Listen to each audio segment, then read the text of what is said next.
Hello అండి అందరికీ. ఈరోజు మన ఛానల్లో ఒక మంచి రెసిపీని చేద్దాం రండి. చాలా సింపుల్ రెసిపీ. ఈవినింగ్ స్నాక్స్కైనా మార్నింగ్ టిఫిన్కైనా చాలా బాగా ఉపయోగపడుతుంది. ఈ మార్నింగే బౌల్లో ఒక గ్లాస్ బియ్యాన్ని ఇలా నానబెట్టుకున్నాను. ఈవినింగ్ స్నాక్స్ ప్రిపేర్ చేస్తున్నాను పిల్లలకు.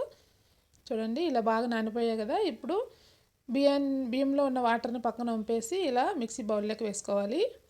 ఇలా కొంచెం కొంచెంగా మిక్సీ బౌల్లోకి వేసుకొని రుబ్బుకోవాలి. ప్లీజ్ వీడియో చూసి లైక్ చేసి సబ్స్క్రైబ్ చేసుకోండి. వీడియో చూస్తున్నారు కానీ లైక్ చేయడం లేదు. ఇలా మిక్సీ గిన్నెలోకి వేసుకున్న తర్వాత కొద్దిగా వాటర్ వేసుకోవాలి. ఎక్కువ వాటర్ వేసుకోకూడదు. కొద్దిగా వాటర్ వేసుకొని ఇలా పేస్ట్ లాగా మెత్తటి పేస్ట్ లాగా పట్టుకోవాలి.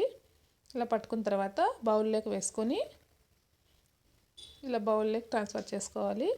ఇలా బౌల్లోకి వేసుకున్న తర్వాత అదే మిక్సీ గిన్నెలో బాగా పెద్దగా ఉడకపెట్టినవి 2 పెద్ద ఉర్లగడ్డలు, అంటే ఆలుగడ్డ అంటారు కదా కొంతమంది, మా సైడ్ అయితే మేము ఉర్లగడ్డలు అంటాము. ఉర్లగడ్డలు బాగా ఉడికించుకున్నవి ఇలా మిక్సీ గిన్నెలో వేసుకుని కొంచెం వాటర్ వేసుకుని ఈ ఉర్లగడ్డలు కూడా బాగా పేస్ట్ లాగా పట్టుకోవాలి. చూడండి చాలా సింపుల్ రెసిపీ. ఏ పిండి ఏమీ అవసరం లేదు. చాలా టేస్ట్గా కూడా ఉంటాయి. ఇలా పేస్ట్ లాగా పట్టుకున్న తర్వాత ఈ ఉర్లగడ్డల పేస్ట్ను కూడా బియ్యంలో వేసుకోవాలి. ఇలా వేసిన తర్వాత 1 స్పూను జీలకర్ర, కొంచెం అంతా సరిపడా సాల్ట్ వేసుకోవాలి. సాల్ట్ వేసుకొని కొంచెం వంట సోడా వేసుకోవాలి.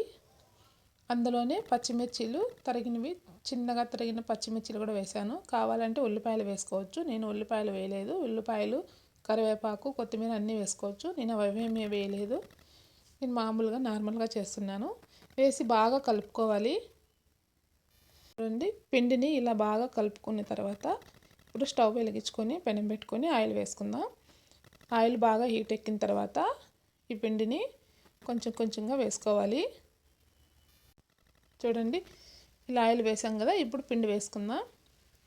కొంచెం కొంచెంగా చిన్నగా వేసుకోవాలి. టేస్ట్ అయితే చాలా బాగుంటాయి. పిల్లలకు ఈవినింగ్ చేసి పెడితే చాలా హ్యాపీగా తింటారు. మీరు కూడా ఒకసారి ట్రై చేయండి. ఎలా వచ్చిందో కామెంట్ చేయండి. గోధుమ పిండి, మైదా పిండి అలా పిండిలు ఏమీ లేనప్పుడు ఇలా 1 గ్లాస్ బియ్యము 2 ఉర్లగడ్డలతో ఇలా స్నాక్స్ ప్రిపేర్ చేసుకోవచ్చు. చూడండి ఇలా బాగా 2 వైపులా తిప్పుకుంటూ మంచి గోల్డ్ కలర్ వచ్చే వరకు వేపుకోవాలి.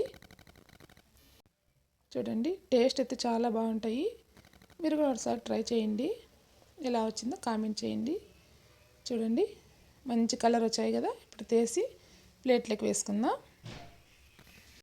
మనం మామూలుగా శనగపిండితో బొండాలు చేస్తాం కదా, అవి కూడా ఇంత టేస్ట్ రావు. అంత టేస్ట్గా ఉంటాయి. చాలా బాగుంటాయి.